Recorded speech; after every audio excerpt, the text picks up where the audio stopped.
The investigation is not even close to over. Those are the words from the Gates County Sheriff after a store clerk shot and killed 2 teens who tried to rob his store. Investigators say that one of those teens had a gun. Sheriff Edward Webb says that 17-year-old Quentin Felton and his 20-year-old brother Eddie walked into the Joppa store near the intersection of Joppa and Acorn Hill Roads. He says that the two attacked the store owner as he stocked shelves. What they didn't know, the owner had a gun, and he used it. 10 on your side's Katie Collette is at the Joppa store in Gates County. So, Katie, what did you learn from the sheriff tonight?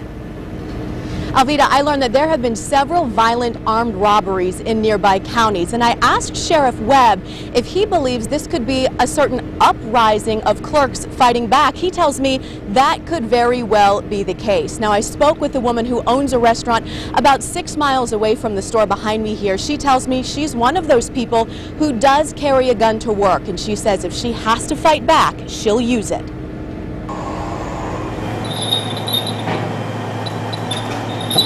I did think it was inevitable eventually something awful like this would happen. Peggy Kuchenbrod of Peggy's Country Cafe says she protects herself and her employees at all times. I do have a firearm that I bring to and from. She says she's sad 17 and 20-year-old brothers are dead today, but she also says if faced with the same situation as Joppa store owner Dwayne Amon, if I had to shoot, I would.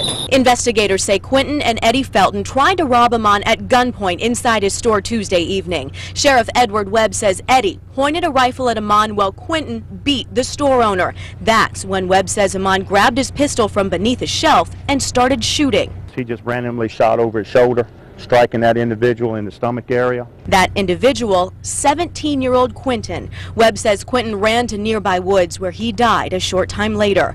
Meanwhile, he says 20-year-old Eddie again pointed his rifle at Amon, this time from outside the building, and Amon fired. The question is, did Eddie? Shell casings were found that matched the type of weapon that they were carrying, and that's being analyzed by the State Bureau of Investigation. Eddie found dead outside the building. While detectives continue gathering information, residents try to come to grips with what happened. Peggy Kuchenbrod hoping she never has to make that split-second, life-changing decision. And I do hope it slows and makes some people think now before they try something like this.